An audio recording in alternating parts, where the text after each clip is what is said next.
Hello guys, welcome back to my channel RS K docent. I am Manat Lamba. आज हम class 11th physics का first chapter units and dimensions का second part cover करेंगे। Now let's start. अब हम part second में unit system वाले topic को कवर करेंगे।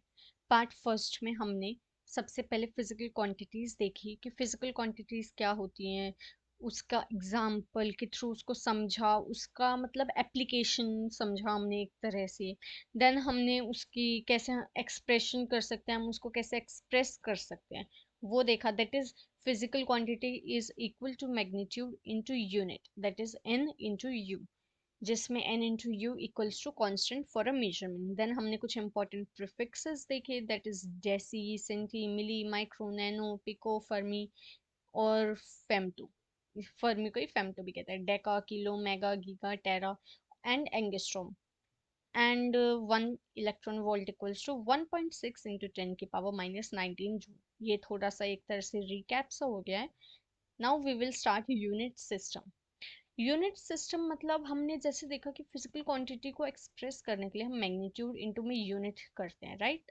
तो अब मैग्नीट्यूड तो हमें पता है, कोई भी एक number that can B 1 2 3 100 1000 lakh, right, कितना भी हो सकता है। अब चाहे वो नॉर्मल है 1 2 3 या फिर 10 की फॉर्म में, लाइक 100 1000, उसको चाहे हम ऐसे लिखे पावर में या नॉर्मल, तो नंबर कुछ भी हो सकता है। लेकिन जो यूनिट है वो तो एक फिक्स होती है ना। जैसे अगर हम मास मेजर कर रहे हैं तो उसके लिए केजी, लेंथ मेजर कर रहे हैं तो उसके लिए मीटर, और ऐसे। तो ऐसे ही हम यूनिट सिस्टम पढ़ेंगे। अब एक, जैसे मान लो हम कर रहे हैं कि हम इंडिया में हैं, अब हम बाहर दूसरी कंट्री में जा रहे हैं। अब इंडिया में 1 kg का मतलब हमने कोई भी मतलब मान लिया कि 1 kg में 1000 ग्राम है, राइट। लेकिन हम दूसरे सिस्टम वहां जा रहे हैं दूसरी कंट्री में, वहां पे वो 1 kg में सिर्फ 500 ग्राम को 1 kg मान रहे हैं। तो ऐसे तो नहीं चलेगा ना। एक प्रॉपर यूनिट सिस्टम होना चाहिए जिसमें हम उन यूनिट्स को डिफाइन कर सके, और जो वाइडली एक्सेप्टेड हो, यानी कि कहीं पे भी जाएं हम, चाहे वो अनदर सिटी हो, अनदर कंट्री हो, हम कहीं भी जाएं तो वो सेम रहे। तो ऐसे ही जो सबसे ज्यादा वाइडली एक्सेप्टेड सिस्टम है वो है एसआई यूनिट सिस्टम। अब हम यूनिट सिस्टम देखें तो यूनिट सिस्टम मतलब collection of units which are used while making a measurement. मतलब हम कोई भी मेजरमेंट कर रहे हैं, that can be length, mass, time, temperature, intensity, कुछ भी हो सकता है। उसका अगर हम मेजर कर रहे हैं उसको, तो हमें कोई ना कोई तो यूनिट चाहिए। उसी यूनिट के कलेक्शन को हम यूनिट सिस्टम कह देते हैं। अब मान लो हम फिजिकल क्वांटिटीज को अगर देखें तो फिजिकल क्वांटिटीज दो तरह की होती है। वैसे तो थ्री होती है, बट हम बेसिकली सिर्फ दो ही पढ़ेंगे, that is fundamental and derived. एक सप्लीमेंट्री भी होती है। सप्लीमेंट्री में हमारी plane angle and solid angle आते हैं। अब फंडामेंटल क्वांटिटीज अगर हम देखें वो क्या होती हैं, ये ऐसी क्वांटिटीज होती है जो कि एक्सट्रीमली बेसिक होती है और किसी भी अदर क्वांटिटी से डिराइव नहीं हो सकती। अब फंडामेंट मतलब हम जैसे अल्फाबेट देखिए, इंग्लिश में कोई भी लेटर है तो वो कुछ अल्फाबेट से ही तो बनता है। तो जैसे हम बात करें बैट, BAT, बैट, अब वो अल्फाबेट से बना है, BAT। अब अल्फाबेट्स जो है वो बेसिक यूनिट्स हो गए इंग्लिश की, राइट, बेसिक्स हो गया। कि अगर हमें कोई भी लेटर, वर्ड कुछ भी बनाना है तो हम मतलब तो हमें एक अल्फाबेट चाहिए, और उस अल्फाबेट को हम किसी और अल्फाबेट से या किसी और चीज से डिराइव नहीं कर सकते। अब हम ए की बात करें, क्या ए को हम किसी और चीज से डिराइव कर सकते हैं? नहीं। तो ऐसे ही फंडामेंटल क्वांटिटीज जो होती हैं, ये ऐसी क्वांटिटीज होती हैं जो कि एक्सट्रीमली बेसिक होती हैं। मतलब ये भी बेस है, और ये भी किसी और फिजिकल क्वांटिटी से डिराइव नहीं होती। हमारे पास 7 फंडामेंटल यूनिट्स हैं, इन्हीं को हम एसआई यूनिट्स भी कह देते हैं।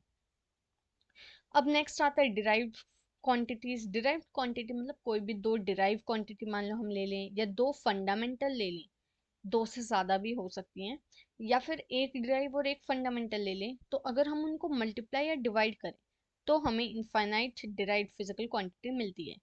अभी ये चीज थोड़ी कंफ्यूजिंग होगी, बट इतनी कंफ्यूजिंग नहीं लगेगी अगर हम इसको एग्जाम्पल के थ्रू समझेंगे, जैसे हम आगे अभी करेंगे।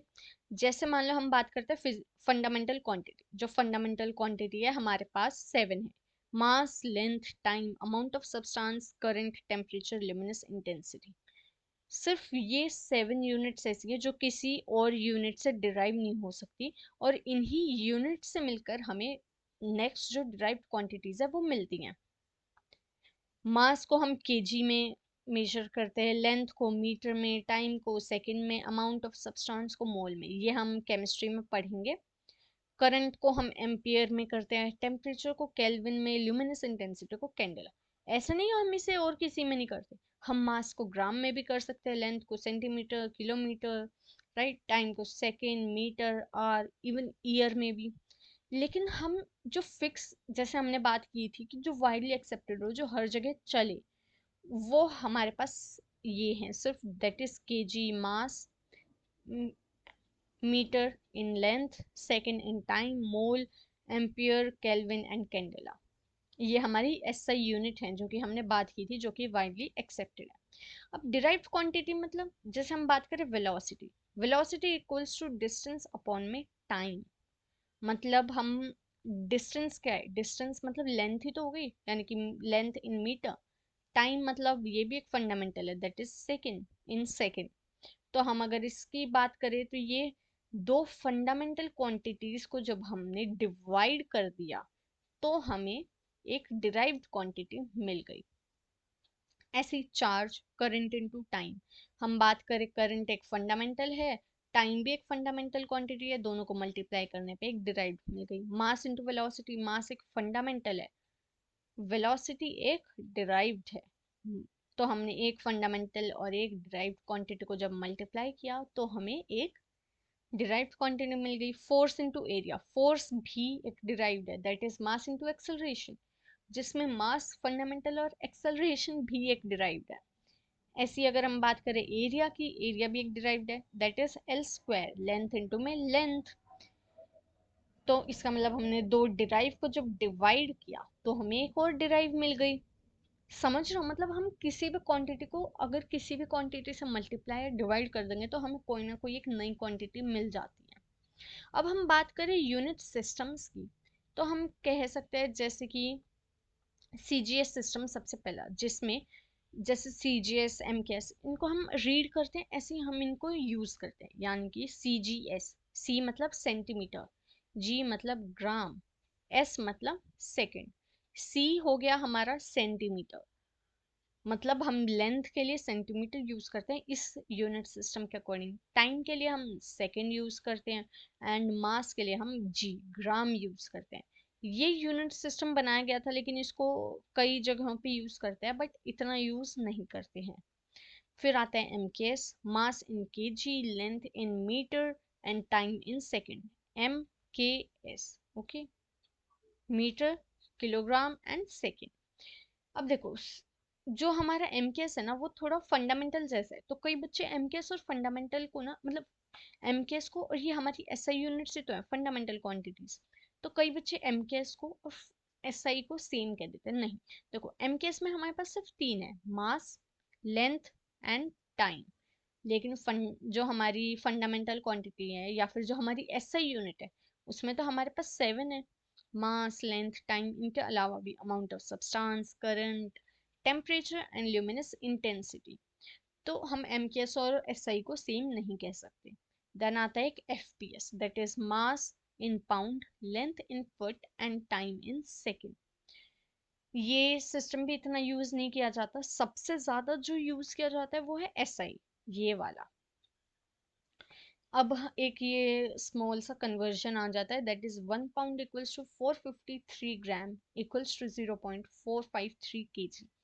ये इतना यूज कहीं होता नहीं है बेसिकली 11th में अगर हम बात करें, बट हाँ हम कह सकते हैं कि किसी क्वेश्चन में अगर ज़रूरत पड़े तो यूज हो सकता है। 1 फुट इक्वल्स टू 0.304 मीटर। तो यहाँ पे हमारे यूनिट सिस्टम वाला भी टॉपिक कवर होता है। नेक्स्ट जो टॉपिक है उसको हम नेक्स्ट क्लास में कवर करेंगे। I hope you understand well. Thank you.